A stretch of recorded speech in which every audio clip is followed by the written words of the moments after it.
segunda parte de la clase, que es un poco larga, vamos a ver la medida del metabolismo basal. Por lo general, el metabolismo basal se mide en condiciones de reposo, en posición acostado.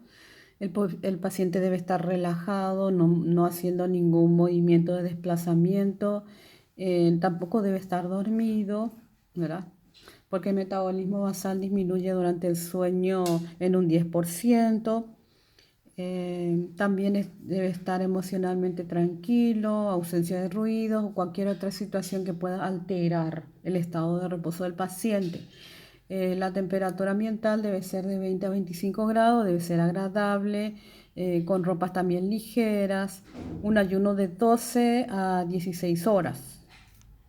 Y evitar también bebidas o fumar, ¿verdad?, antes de medir ese gasto energético. Ciertos factores son importantes tener en cuenta que pueden alterar el metabolismo basal, como el crecimiento, peso, talla, clima, edad, área, superficie corporal, las glándulas endocrinas, el sueño los disminuye, la fiebre puede aumentar, la menstruación y el embarazo también.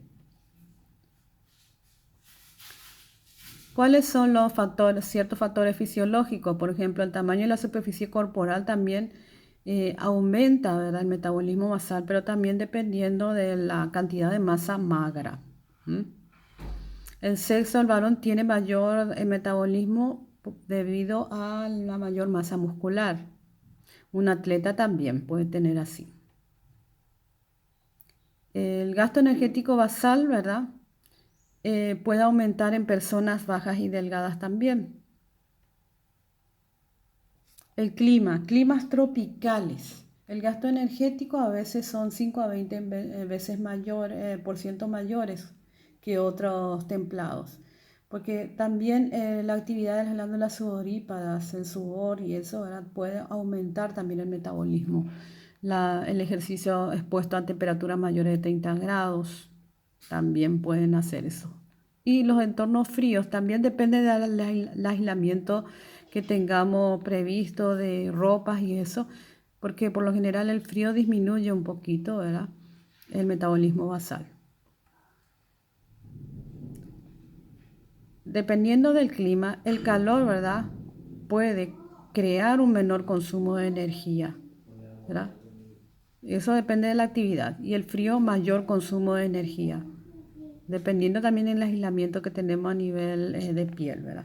5% por cada 10 grados menos de temperatura. La edad también. Cuanto más edad tenemos, el metabolismo basal se va resintiendo. Por eso es la razón que suelo decir que los ancianos deben consumir menos calorías. A mayor edad, entonces decimos que disminuye el metabolismo basal. En un niño es mayor por la elevada actividad, sobre todo en el crecimiento rápido, adolescencia, y depende también de la actividad física. En la vejez, la modificación de la masa corporal, el aumento de masa grasa hace que el metabolismo también se resienta y disminuya. Durante el crecimiento también, ¿verdad?, por el tejido formado, el gasto energético sintetizado en general, destinado a las reservas, las demandas mayores, los procesos de síntesis, todo hace que aumente el metabolismo basal. Por cada grado de temperatura que aumenta, sobre todo en la fiebre, 7%, ¿verdad?, aumenta más o menos el gasto metabólico. Por lo general, 13% por cada grado por encima de 37 se calcula. El sueño disminuye en un 10% el metabolismo. La menstruación puede aumentar, de ahí que uno tiene avidez por comer más en esa época. El embarazo también aumenta, sobre todo en los 2 últimos trimestres. La energía requerida en un embarazo total es de 80.000 kilocalorías. Serían 320 kilocalorías extras sin contabilizar el primer mes. ¿Qué quiere decir? Nosotros tenemos que darle, como yo suelo decir, la medida de una taza de leche más un pan a una embarazada. No es comer por 2, es comer para 2. Durante la lactancia es lo mismo, también es un aumento de 85 a 100, de ahí que tampoco, ¿verdad?, se deben exceder las calorías en la mujer que amamanta porque dice que estoy dando de mamar, entonces consumir más. El área de superficie corporal, la masa libre de grasa, la masa magra, ¿verdad?, también hacen que se consuma mayor, digamos, el metabolismo basal aumente, ¿verdad? Un atleta tiene a veces hasta un 5% más. Y de acuerdo a la actividad física, ahí tenemos los porcentajes, más o menos para calcular, que representan un 20 a un 40%. Puede variar de acuerdo a la actividad. Depende del peso, la edad y el clima. Acá hay unas formas que se puede calcular más o menos las calorías del día, que sería el metabolismo basal multiplicando por una base que es un número, ¿verdad?, de acuerdo a la actividad, tanto en mujeres como en hombres. Ahí tenemos otra tabla. Más o menos la energía de la digestión, absorción y metabolismo de los nutrientes, más o menos cuánto absorbe. Les había dicho que las proteínas desgastan más, aumentan más, digamos, el gasto metabólico. Sería el efecto térmico de los alimentos, es mayor con las proteínas que con las grasas y carbohidratos. Existe una termogénesis postprandial, que es el efecto térmico de los alimentos, que es la energía necesaria para digerir todo, ¿verdad? Ahí tenemos. Pero acá tenemos que tener en cuenta que hay muchos factores que pueden influir, de ahí que hay personas que comiendo lo mismo que otras suben más de peso y otras bajan en vez de subir. Acá un esquema, el frío puede aumentar el efecto térmico de los alimentos, la nicotina también y la cafeína. Las glándulas endocrinas, el hipertiroidismo por lo general a veces pueden aumentar el metabolismo basal, de ahí que su baja de peso. El Cushing, el feocromocitoma puede disminuir en el peso, también en el hipotiroidismo, ¿verdad? Por lo general disminuye el gasto metabólico, de ahí que uno tiende a subir de peso, a hincharse. Y también el estado psicológico, las condiciones patológicas pueden alterar el estado nutricional y pueden hacer, ¿verdad?, que disminuya el metabolismo basal. Existen hasta medicamentos que pueden disminuir el metabolismo. Situaciones hipercatabólicas como quemaduras, cirugía mayor y sepsis, traumatismo también pueden, y tumores, aumentar el metabolismo basal. De ahí que vemos que los pacientes bajan mucho de peso y tienen un consumo de la masa muscular. Ustedes van a ver en sus pacientes, cuando vean pacientes así que tienen problemas de cáncer o de tumores, van a ver que tienen masa muscular disminuida. Los fármacos también pueden.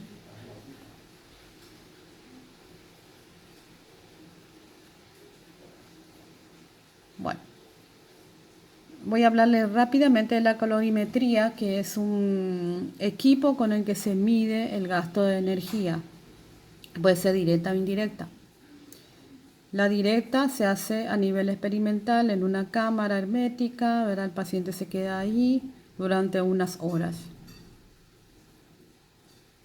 Las desventajas, que es muy laboriosa y se usa solo en condiciones experimentales. Entonces yo paso rápido solo para que tengan idea. La indirecta es la que nosotros de hecho tenemos un equipo en el hospital, pero que ahora no se está utilizando. Y donde se hace un cálculo, ¿verdad?, la energía producida en base al intercambio respiratorio. Se le coloca una mascarilla al paciente. Ahí tenemos. Ahí estoy yo más jovencita con un equipo que se llama VO 2000. La paciente acostada, relajada y con una mascarilla. Se mide durante 30 minutos. Este es un equipo que tenía un clip de nariz, era un poco más incómodo, poco tolerado por los pacientes, pero era un equipo desechable. Solo era para 20 mediciones. ¿Qué hace la caloría indirecta? Mide el cociente respiratorio, sería la relación entre el volumen de CO2 producido y el O2 consumido. Ahí tenemos el valor del cociente respiratorio del hidrato de carbono, que es 1, de la dieta mixta 0,85, 0,82 de la proteína, 0,7 del lípido y menos de 0,65 de la producción de cetonas. ¿Cuáles son las ventajas? Que mide el intercambio gaseoso de O2, ¿verdad? Y la producción de CO2 y, junto con las pérdidas de nitrógeno urinario que reflejan la oxidación proteica. Es una prueba que mide el metabolismo basal. Es sencilla, yo diría relativamente rápida porque media hora dura, no invasiva, aunque a veces poco tolerada por los pacientes por la mascarilla. Pero no es disponible. El equipo sale 140 millones y requiere un personal entrenado. Lo ideal sería tener equipos que midan más rápidamente, aunque ahora están estas balanzas, ¿verdad? Que miden todo, ¿verdad? Y hacen los cálculos. Existen bioimpedanciómetros también, ¿verdad? Son equipos un poquito más costosos, pero que pueden ser utilizados. Pero también existen fórmulas. Las fórmulas que nosotros utilizamos, ¿verdad? Son algunas ecuaciones como estas, que tienen, digamos, que se puede hacer un cálculo a través de una constante. La de Harris-Benedict, que es la que más se utiliza hasta ahora, sobre todo en las terapias intensivas, donde ustedes pueden hacer el cálculo aquí. Les voy a dar un trabajito, que hagan el cálculo tanto los varones como las mujeres con esta fórmula. Y más o menos que les va a dar el metabolismo basal en 24 horas. La última regla es la regla del pulgar, que nosotros utilizamos más, que es calcular más o menos 30 kilocalorías por kilo peso en personas que están sedentarias, de 25 a 30. 35 sería actividad moderada, o 40 o más la gente que tiene actividad física, digamos ya extrema, ¿verdad? Que hacen más de 2 horas de ejercicio por día. Ojo con lo que comen, chicos. Gracias.